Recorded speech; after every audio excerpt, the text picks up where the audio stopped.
pessoal, mais uma vez vamos lá para a nossa aulinha e hoje a gente vai falar um pouquinho sobre as cadeias e teias alimentares, tá? Dividindo aí o capítulo do livro de vocês em duas partes, tá bom? Hoje a gente vai falar da teia e cadeia alimentar. Na próxima aula a gente vai falar sobre as relações ecológicas. Então, o que é uma cadeia alimentar? Cadeia alimentar ela é uma sequência linear, como eu escrevi aí para vocês, tá bom?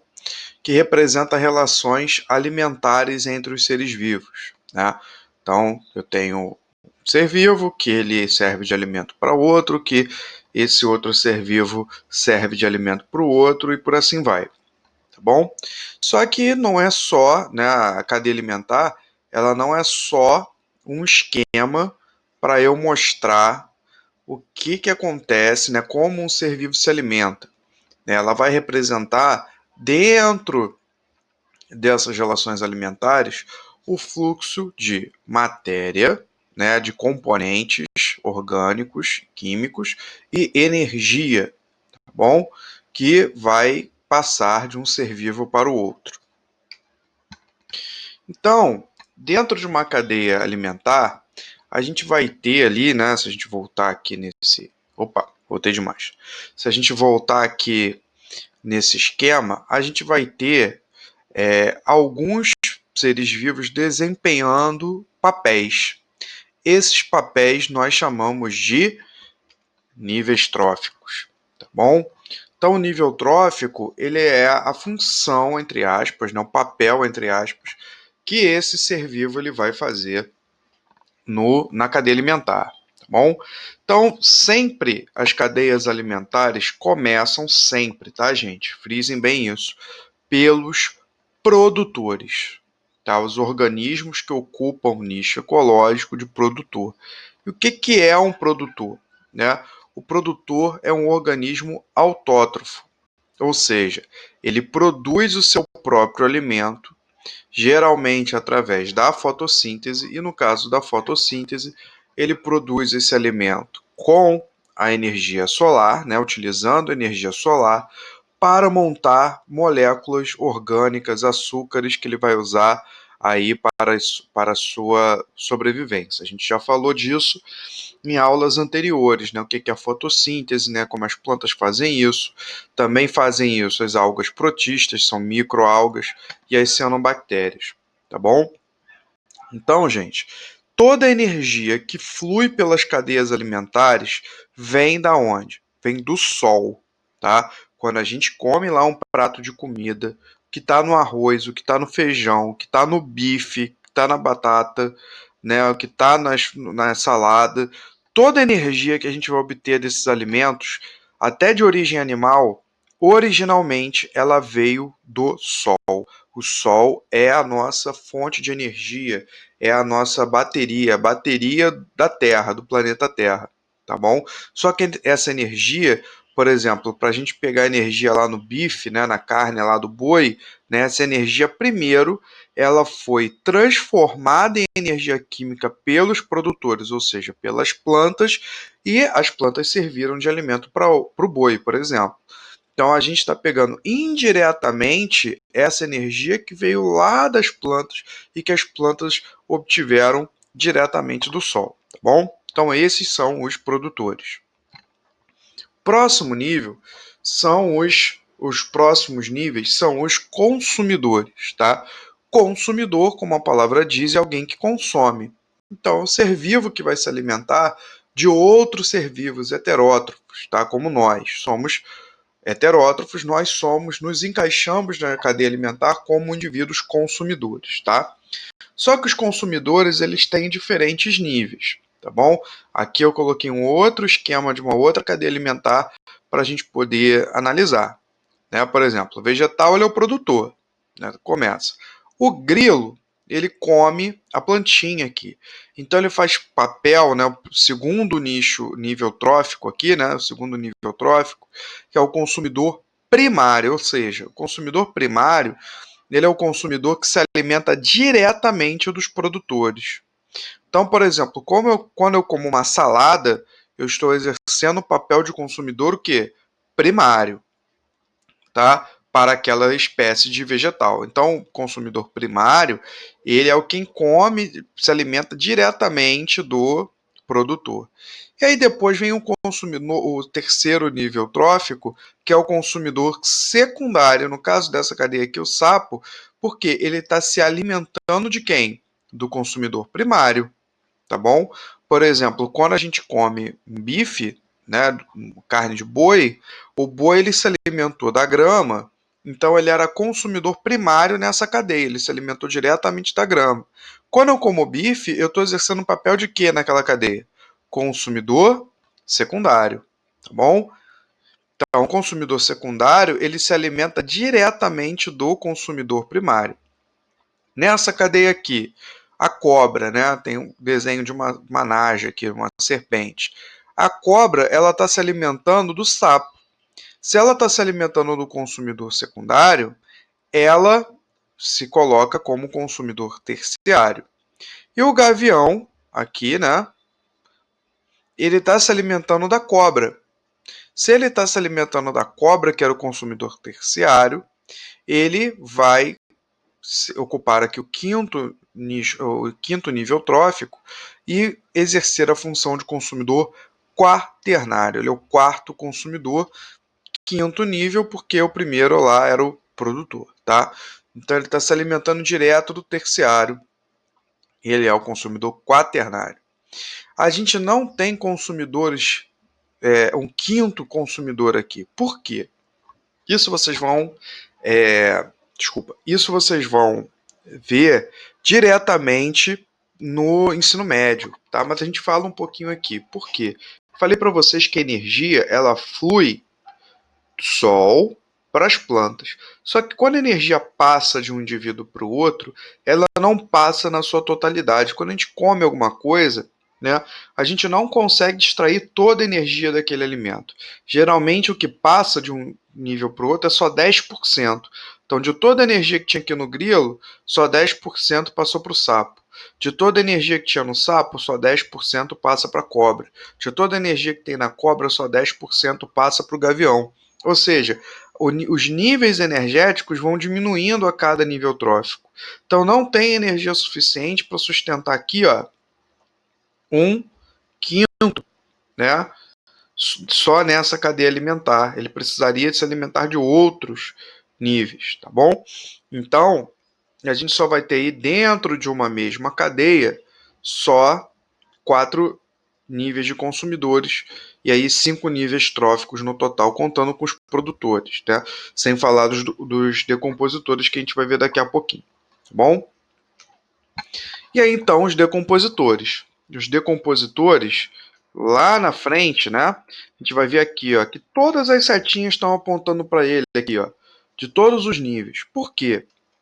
Os decompositores, eles são indivíduos, né, que conseguem decompor, como o nome diz, a matéria orgânica, né, partes de seres vivos que morreram, a matéria está ali, e eles vão fazer essa decomposição, vão se alimentar daquela matéria, e ao mesmo tempo que eles estão se alimentando, eles vão transformar aquela matéria em matéria mais simples, em componentes mais simples, e que ficam disponíveis no solo ou na água, se for uma cadeia aquática, né? E aí, essas substâncias podem ser utilizadas novamente pelos produtores, tá bom? Absorvendo ali diretamente do meio, pelas raízes, ou no caso das algas, das microalgas, diretamente da água. E essas substâncias vão retornar à cadeia alimentar, produtor, consumidor primário, secundário, e por aí vai. Tá bom? Então os decompositores eles têm um papel importante nessa reciclagem da matéria no ambiente. A matéria que estava lá dentro do corpo de um ser vivo, ele morreu, ele vai ser decomposto, aquilo volta para o solo, aquelas substâncias vão ser utilizadas pelas plantas de novo, e quando um consumidor primário for comer aquela planta, ele vai estar ali recebendo matéria de novo ali que foi reciclada e que foi absorvida pela planta, tá? Então a matéria, ela faz um ciclo dentro da cadeia alimentar. É diferente da energia que vai num sentido só. A matéria não, a matéria ela se recicla, ela sai de um consumidor, volta passa pelos decompositores e volta para o produtor, tá bom? Os componentes que formam os seres vivos.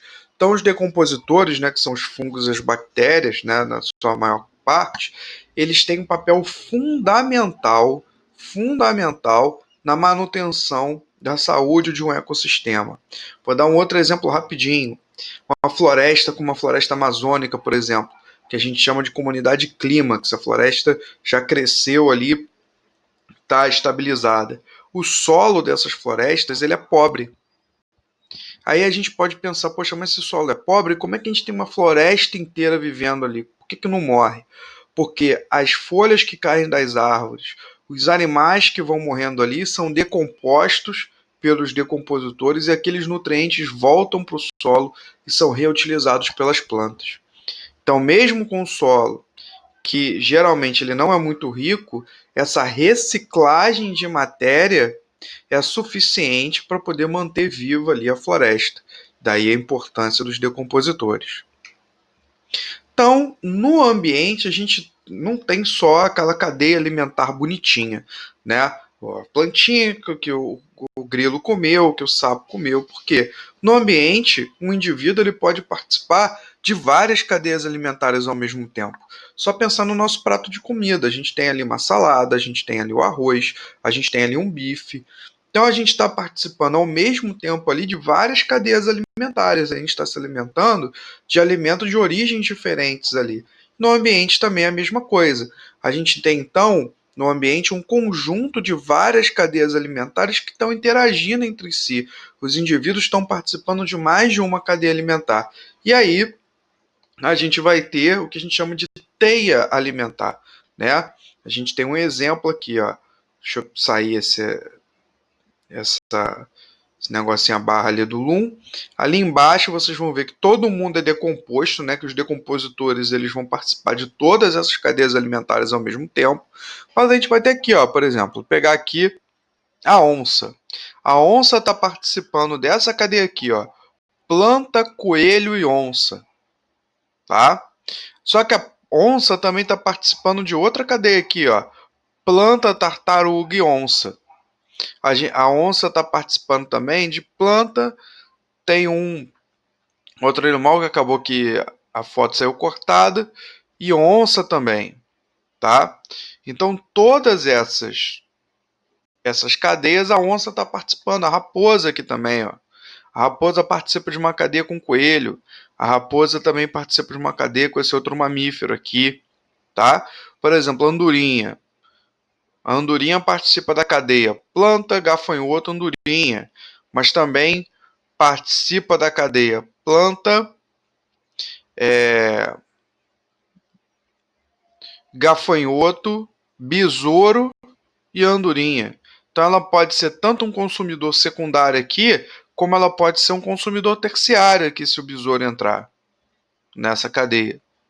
Tá? A mesma coisa do escorpião. Ó. Ele pode ser tanto um consumidor secundário para o gafanhoto, como ele pode ser um consumidor terciário aqui para o besouro. Tá? O gavião ele pode ser consumidor quaternário, ele pode ser consumidor secundário aqui. Ó. Rato se alimenta da planta e o rato serve diretamente de alimento para o gavião.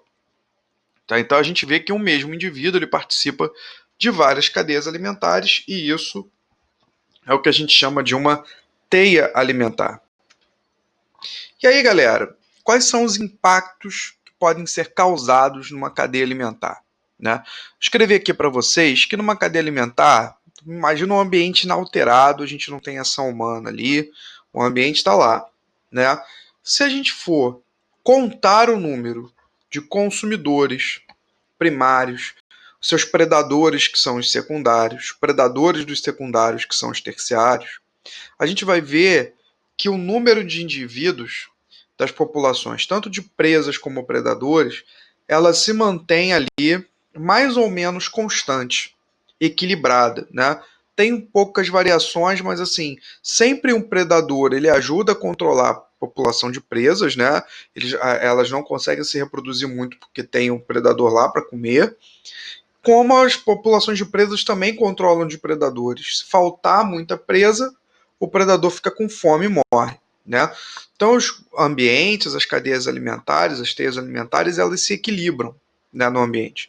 Agora, se a gente causar algum dano ao ambiente que desequilibrar essas cadeias, a gente vai ter muitas consequências.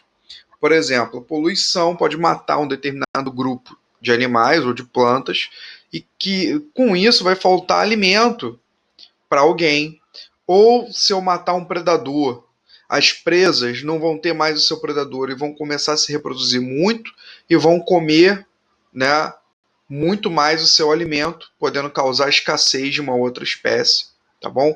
Mesma coisa para o desmatamento, quando você elimina a área que uma determinada espécie vivia, queimada, o despejo de lixo, né, os nutrientes ali do lixo podem causar explosões de determinadas espécies de população e que vão consumir outros recursos, tá? O tráfico de animais silvestres, quando eu vou lá e tiro o animal do ambiente para poder vender, né? Eu estou ali tirando alguém que tinha um papel, um nível trófico naquela cadeia, e aí pode provocar desequilíbrio de outras populações, tá bom? E a introdução de espécies exóticas. Quando a gente fala espécie exótica, a gente não está falando no sentido de ser uma espécie diferentona, né? Exótica, não.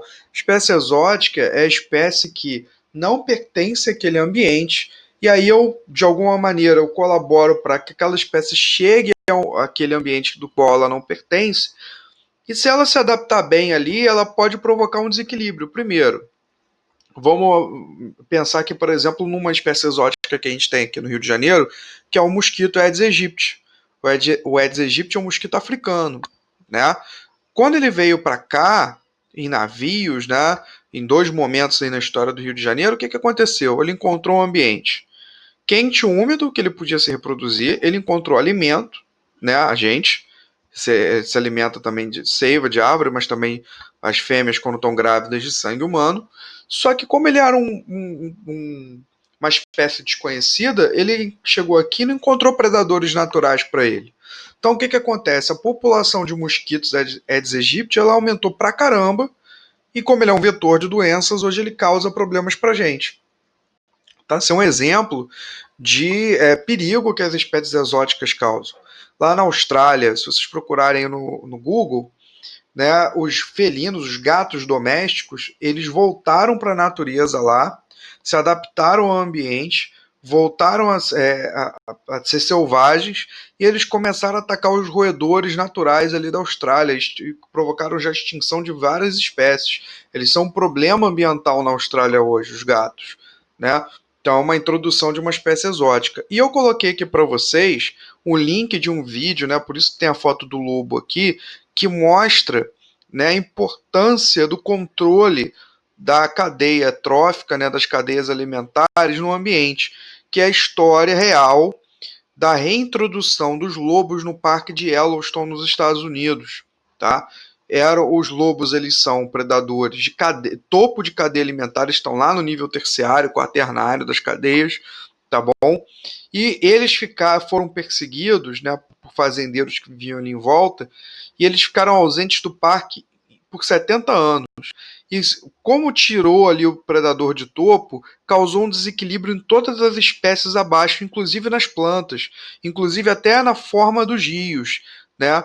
Porque as plantas que formam a margem ciliar, ali a margem dos rios, e que protegem, né, que o acúmulo de terra levado pelas chuvas cheguem dentro dos rios, elas foram comidas pelos herbívoros, né, que não estavam sendo predados pelos lobos, e aí os rios começaram a secar, ali, começaram a modificar o seu curso.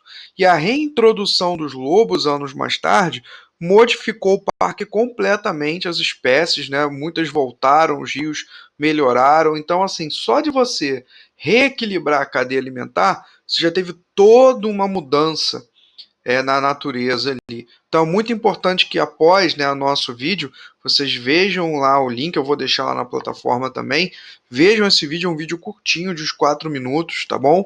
E que é muito importante para a gente ver como o conhecimento das cadeias alimentares aplicado na prática pelos biólogos ali, ajudaram a recuperar uma área importante da natureza ali naquele parque, tá bom? Então, valeu, gente. Muito obrigado mais uma vez. Eu vou deixar o link da aula aí no PDF que eu disponibilizo para o pessoal lá do externato na plataforma. Para quem não é, tá bom?